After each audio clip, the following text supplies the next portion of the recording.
CBN Sustentabilidade, com Rosana Jatobá.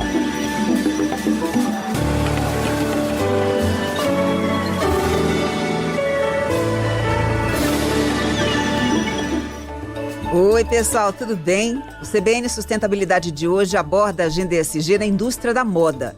Eu converso com Rodrigo Ottani. Ele é cofundador e CEO da Auriba. A Auriba é uma marca brasileira de moda masculina, fundada em 2014 em São Paulo. Rodrigo, que prazer te receber aqui no CBN Sustentabilidade. Tudo bem com você? Tudo ótimo, o prazer é meu. Obrigado pelo convite. Vamos lá. Vamos lá. Rodrigo, começa compartilhando aqui com os nossos ouvintes um pouco da história da marca. Eu sei que já nasceu com um modelo de negócios baseado em sustentabilidade e em consumo consciente, já com esse propósito inicial, né? Isso. A marca ela vai fazer 12 anos esse ano, então por incrível que pareça. Mas ela até mais do que uma marca de moda em si, ela surgiu lá atrás com o objetivo de fazer as roupas ou as coisas que, né, a gente gostaria que existissem, mas que fossem feitas da maneira mais correta possível. Não, essa agenda ESG, do jeito que ela é hoje, ou pelo menos do jeito que tem sido nos últimos anos, não estava tão em voga naquela época, mas a gente sabia que tinha alguma coisa um pouco fora. Porque, como consumidor mesmo, nem eu e meus outros fundadores, a gente veio dessa indústria, então a gente não sabia muito do porquê que as roupas eram boas, porque elas eram ruins, porque elas eram caras. E a gente só sabia que, como consumidor, a gente tinha esse problema de comprar roupas que funcionassem pra gente, em termos de qualidade, em relação ao preço que a gente queria pagar.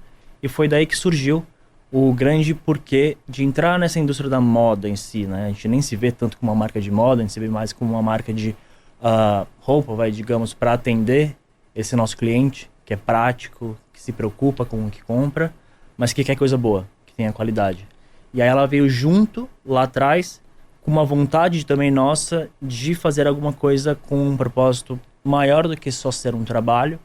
E desde sempre a gente tem um pilar importante do negócio, que não é extra o negócio, ele faz parte do negócio, que é um investimento social. Que a gente começou lá atrás com investimento em educação infantil, durou muitos anos e agora a gente está num processo de transição para investir numa frente, não vou falar mais impactante, mas muito mais alinhada com o impacto que o nosso setor de moda causa, que é o ambiental. O setor de moda encanta, de fato, é algo que as pessoas se deslumbram, querem ter um produto da moda, mas é uma indústria muito nociva se ela for operada de forma irresponsável, tanto do ponto de vista ambiental quanto social. Puxando o seu raciocínio, em que você disse da preocupação com a qualidade, eu vi que o slogan da Auriba é o seguinte: poucas peças, muita qualidade, infinitas combinações. Como é que vocês fazem para convencer o cliente a pagar mais por uma camiseta da Auriba, por exemplo, quando existem no mercado muitas outras opções, muito mais baratas e também de boa qualidade, talvez não de excelente qualidade como a de vocês, mas competitivo desse ponto de vista? Sim. Pagar mais, é óbvio, tem o lado prático, que é o dinheiro que sai do bolso, né, da gente, mas pagar mais também é relativo porque está muito atrelado ao quanto que esse produto, no nosso caso, né, que essa peça de roupa vai durar, e também o quanto que a gente vai usar. Porque não adianta nada a gente comprar coisas que a gente acredita que são boas, ou principalmente mais baratas, se elas não vão durar muito tempo. E elas podem não durar muito tempo, não só porque elas estragam rápido, mas sempre porque a gente deixa de usar muito rápido. Porque tem diversos estudos, né? Não tem nenhum que a gente consegue falar é isso, mas que a gente usa muito pouco as roupas que a gente compra.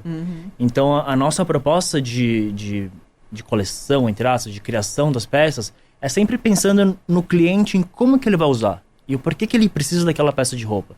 Então a gente tem, obviamente, coleções sazonais, porque ainda existe o inverno e o verão, que daqui a pouco nem isso vai ter mais.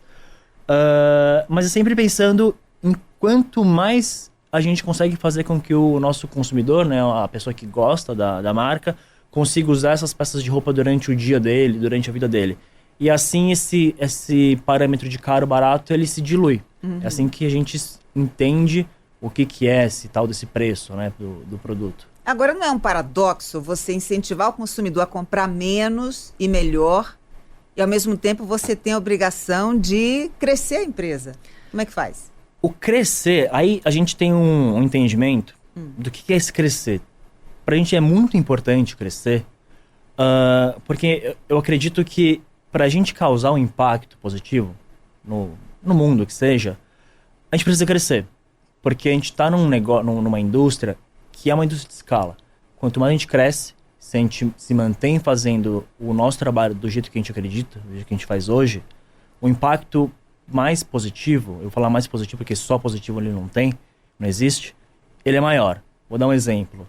Hoje, de uns 4, 5 anos para cá, a gente migrou boa parte do nosso portfólio de algodão e vem migrando cada vez mais para algodão orgânico e de outras práticas mais sustentáveis. O algodão orgânico, por exemplo, mundial, ele representa menos de 1% de todo o algodão cultivado no mundo.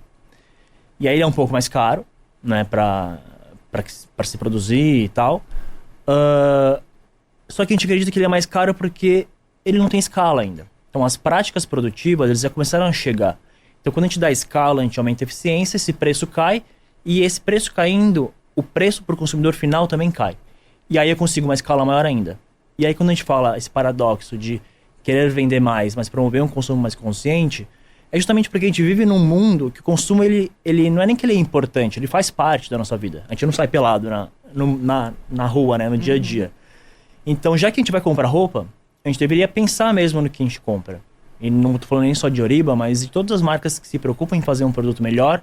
É assim que a gente vê que crescer faz bem no final do dia, né? Não é crescer por crescer a qualquer custo, mas é crescer fazendo certo, que dessa maneira a gente acredita que o impacto positivo ele é maior ainda. Muito bem. E hoje o obstáculo que você enxerga para ganhar essa escala está no custo do produto sustentável, que costuma ser até 30% maior do que um produto comum, ou na cultura do consumo exacerbado, que ainda está muito arraigado na cabeça das pessoas? É um pouco em cada um desses lugares aí que você trouxe, né? Eu não posso colocar a responsabilidade só no consumidor, porque eu acredito que o consumidor, no final do dia, ele é o elo mais fraco dessa briga. Por quê? Porque ele não tem o conhecimento prático de como é feita uma roupa, do porquê é feita uma roupa. Ele quer comprar porque ele gosta, né? Roupa, moda em si, ele tá ali num lugar de necessidade básica, mas muito mais do que pela proteção da roupa em si, ela está muito vinculada à autoestima, à personalidade, ao pertencimento daquela pessoa em algum grupo. Então ela é importante para a pessoa. Então comprar roupa é importante. Eu acredito que esse desafio do mercado ser mais sustentável, causar um impacto menor, ele está muito mais do lugar produtivo. Das empresas, assim, investirem em práticas que causem menos impacto. Investir em práticas que a gente consiga gerar valor para o cliente. Então não é cobrar necessariamente mais, mas que de uma certa maneira a gente cause menos impacto. Então, não é vender por vender ou crescer por crescer. Então, acho que esse que é o grande desafio, né? Quem tem o controle da produção, que deveria cada vez mais investir tempo, recurso, conhecimento para desenvolver esses produtos de uma maneira melhor. Então, assim, é aí que eu vejo o grande gargalo. E a Oriba, ainda como uma marca pequena, comparado com os grandes, a gente fica nesse lugar de desafiante, mas ainda pequeno. Então, se a gente traz esses outros players do mercado, os players maiores, para um lugar onde que eles entendam que é possível ser rentável, ser lucrativo, crescer, mas mesmo assim investir em práticas melhores, aí assim a gente começa a ver uma transformação nessa indústria. Bem, a gente já está vendo casos isolados de marcas que têm essa preocupação socioambiental ali muito evidente. Mas, no geral, a indústria ainda é muito fragmentada e pouco preocupada com os ditames da agenda ESG. O que vai mudar isso? Talvez a regulamentação consiga ser o condão, esse vetor de transformação, para algo mais responsável? Acredito que sim. A regulação, então, quando a gente vê a Europa, por exemplo, que está mais avançada, a gente vê uma preocupação forçada de algumas maneiras das marcas grandes que operam na Europa para se adequarem mais ao que seria a necessidade atual do mundo, né? De empresas mais coerentes com os nossos problemas atuais. Então, acho que regulação, com certeza, é um lugar, porque quando mexe no bolso, diretamente das empresas, dos empresários, a gente vê uma mobilização maior e mais rápida. Sem isso, se deixar só na mão da manifestação, digamos, do consumidor, a gente não sai do lugar justamente porque o consumidor ele quer comprar roupa legal, roupa bonita, com um preço que ele possa pagar, porque existe isso, né? Por mais que o consumidor ele se preocupe com essa agenda, ESG como um todo, no final do dia ele tem muita conta para pagar e muitas outras preocupações na vida dele, para ele ficar se preocupando daquela marca, da outra marca, o que ela faz, o que ela não faz. Então cabe muito mais a quem está produzindo em si a ser responsável por isso, e com certeza uma regulamentação mais séria, mais dura, vai ajudar muito. A despeito de terem muitos consumidores que têm muito o que fazer e não dá tempo de se preocupar com a procedência da marca, a gente já nota, sobretudo por parte das novas gerações, na geração Z, uma preocupação maior com a origem, né, da reputação da marca, se ela realmente tem um compromisso socioambiental. Você nota isso nos seus clientes? Essa juventude aí chegando com esse tipo de exigência? Sim, eu noto muito. A gente tem uma base de cliente bem ampla em relação à idade e tudo mais. Todos eles têm uma preocupação grande. Então, não vou falar que admiram, mas acreditam muito no que a gente faz. Mas também eu entendo que só essa preocupação não é o suficiente por conta da história do acesso. Então, quanto mais marcas realmente se preocuparem, mais acessível ficar para as pessoas comprarem produtos, né, no nosso caso, da indústria da moda, que sejam feitas de maneiras mais corretas, melhor fica essa discussão. Porque, de novo, né, eu não posso responsabilizar só o consumidor. Mas, realmente, o consumidor, ele tá num lugar que parece que não é uma realidade, né? Porque você vê, quais são as empresas que mais crescem no nosso setor hoje? São as fast fashions, as ultra fast fashions. E a agenda deles é muito fraca em relação às práticas sustentáveis da cadeia produtiva. Mas eu entendo que, de certa maneira, é onde que esse consumidor mais jovem consegue consumir. Onde ele é influenciado a consumir e onde ele consegue consumir também. Muito bem. Rodrigo, vamos falar um pouco das matérias-primas utilizadas pela Oriba. Vocês têm plano para utilizar, por exemplo, mais fibras regenerativas, fibras recicladas? Para onde é que caminha essa questão da seleção das matérias-primas? Matéria-prima, se não é o pilar mais importante do nosso trabalho de produto, é um deles, porque tudo começa lá. Então, muito das emissões de carbono, o impacto realmente negativo na água, no próprio ecossistema em si, da onde é produzido, começa pela matéria-prima. Então, a gente não tem coleções específicas mais sustentáveis. Então, tudo que a Oriba faz, ela tem essa premissa básica de causar o menor impacto possível. Então, da camiseta básica, que é feita de algodão orgânico nacional, ao processo de produção das calças jeans, tudo é levado em consideração em relação ao impacto que esse produto causa. Não quer dizer que a gente se enxerga como uma marca de moda sustentável. A gente se enxerga como uma marca de moda básica, boa, que atenda, né, essa necessidade, essa vontade de consumo do nosso cliente, mas que tudo é feito com práticas mais sustentáveis. Então a gente inova em todas as frentes, desde matéria-prima sintética, por exemplo, que ela é vilanizada, mas em alguns lugares ela é muito importante, porque imagina, como é que eu vou pra praia, pra uma piscina, com um short de banho de algodão? Não dá. Não dá.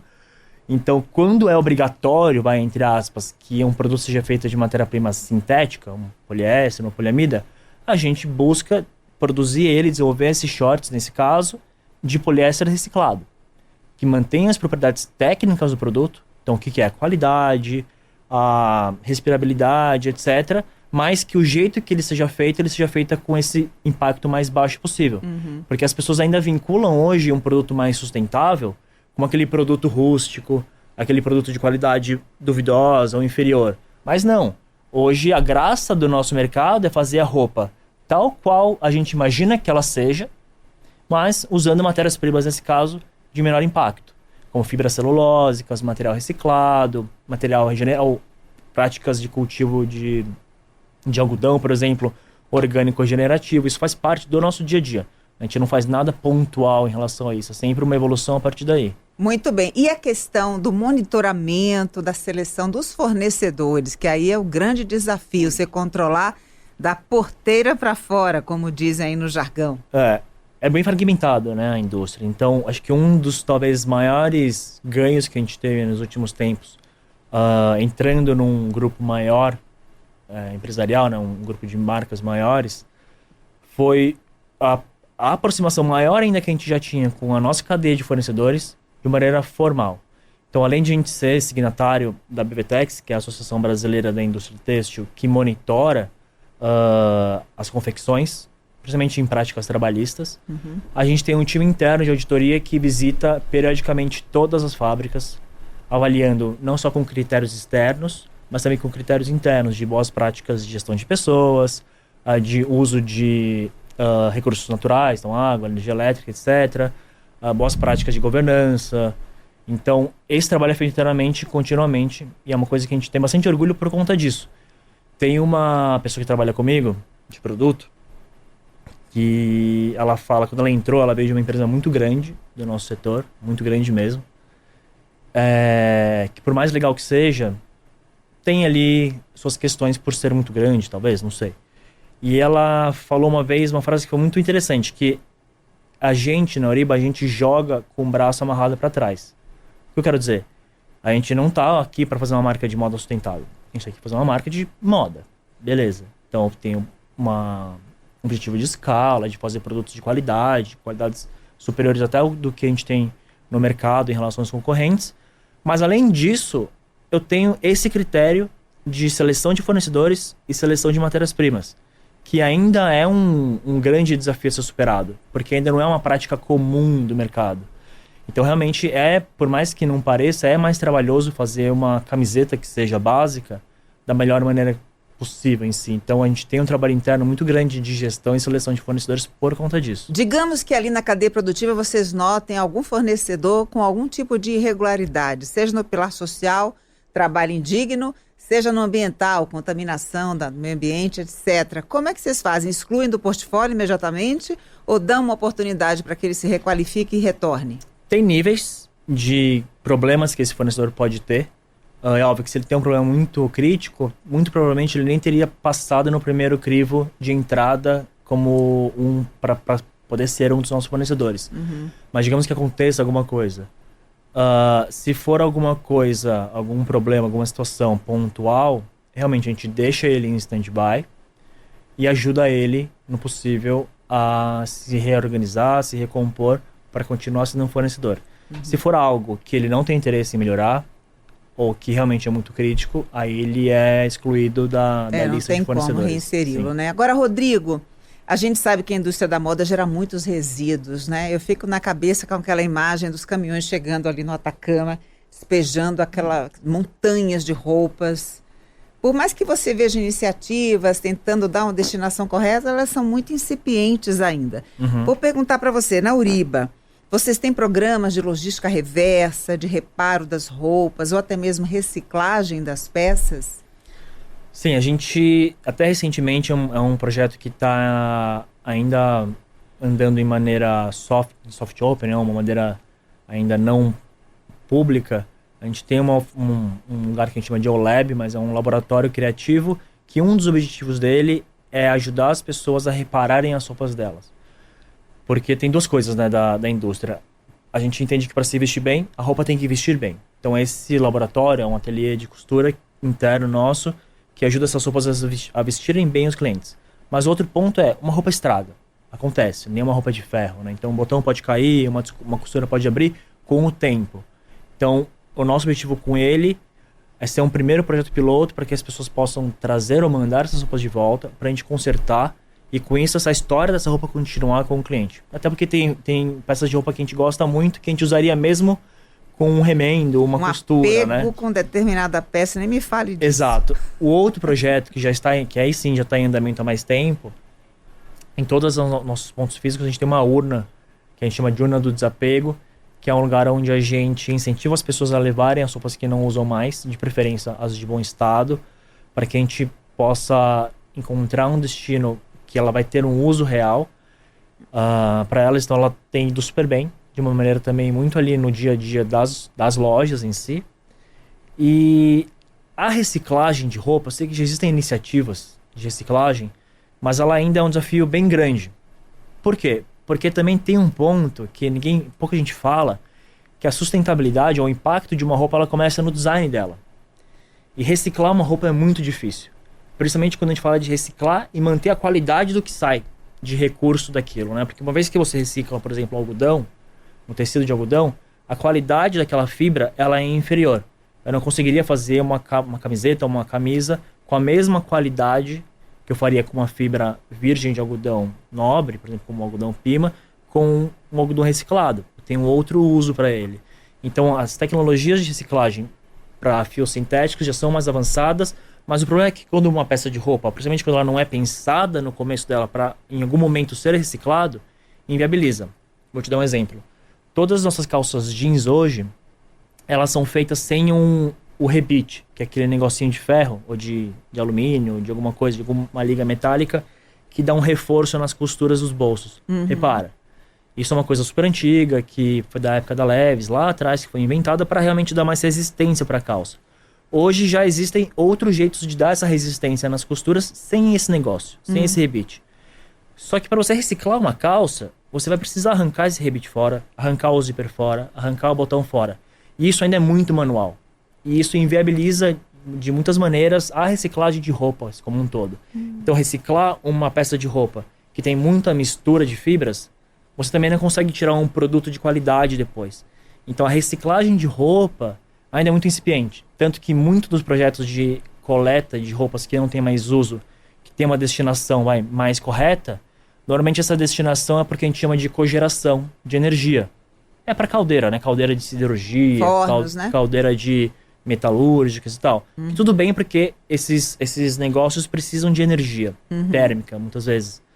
Mas não é o melhor destino. Então, acho que muito do pensamento do design em si, do produto, tem que ser levado em consideração pro final da vida dele. E está acontecendo muito agora, foco no design, exatamente para possibilitar no futuro uma reciclagem. Tem marcas que já se preocupam com isso. Principalmente aquelas marcas nórdicas. Eu não sabia dessas nuances, assim. É interessante a gente trazer esse tipo de informação, até para desmistificar a ideia de que uma empresa não se preocupa com reciclagem. É difícil. Tem vários não é empecilhos simples aí, né? Sim. E a questão das mudanças climáticas, os eventos climáticos extremos que estão, de alguma maneira, impactando a indústria da moda, fazendo com que alguns players mudem até a escolha de matérias-primas ou até mesmo o processo produtivo.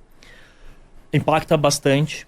A nossa cadeia, a nossa, e acho que de muita gente, ela é bem fragmentada. Brasil e mundo, né? Então, as mudanças climáticas, elas mexem no preço das commodities, de algodão, até do preço de fibras sintéticas. Mas acho que o principal mesmo que a gente tem percebido, não tem acontecido muito ainda nos nossos parceiros, nas fábricas em si que trabalham com a gente, mas que a gente já tem até escutado de organizações de fora que procuraram a gente para conversar, que tem regiões que são muito fortes produtoras, fábricas em si, que já tem bastante desafios com as pessoas. Calor excessivo. Então, imagina, tem fábricas que o calor interno da operação chega a 40 graus, com aquelas condições que a gente sabe que não são as ideais, a produtividade cai, a qualidade de vida do trabalhador cai, as pessoas não querem trabalhar lá, então já se sente bastante, principalmente nas marcas maiores de fast fashion que eu sei, mas todo mundo tem que começar a se preocupar, porque a malha logística, então os desastres que estão acontecendo, e são desastres naturais, mas não são muito naturais, né? Porque também são causados por nós, mas que tem acontecido no sul do Brasil. O sul do Brasil é um grande polo da moda, calçados também, têxtil, etc. Então isso afeta muito a própria indústria em si. As queimadas no cerrado são muito intensas e basicamente quase todo o algodão nacional ali é produzido no cerrado.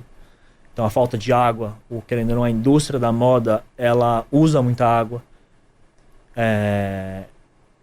Acaba que, de certa maneira, por mais que a gente não enxergue lá na ponta como marca, quando a gente olha para a cadeia produtiva, realmente o impacto ele já tem sido percebido.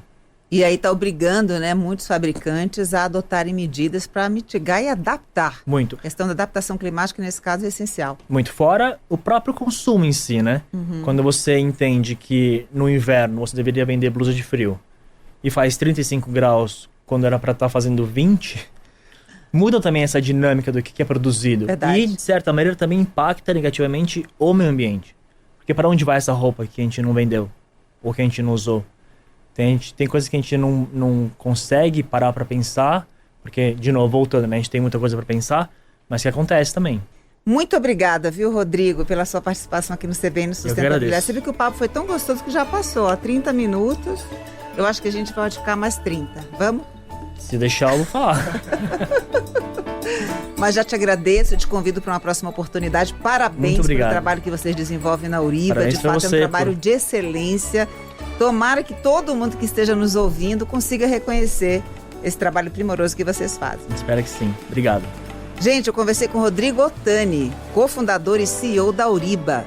Além de ter acesso a conteúdo pelo YouTube, você também encontra essa entrevista no site, no aplicativo da CBN ou na sua plataforma de podcast preferida.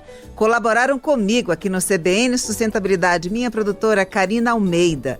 Nos trabalhos técnicos, o meu lindo Juliano Fonseca, o Bruno Carvalho e na edição Rafael Furugem e o Luiz Fugliage. Um beijo para você, até semana que vem.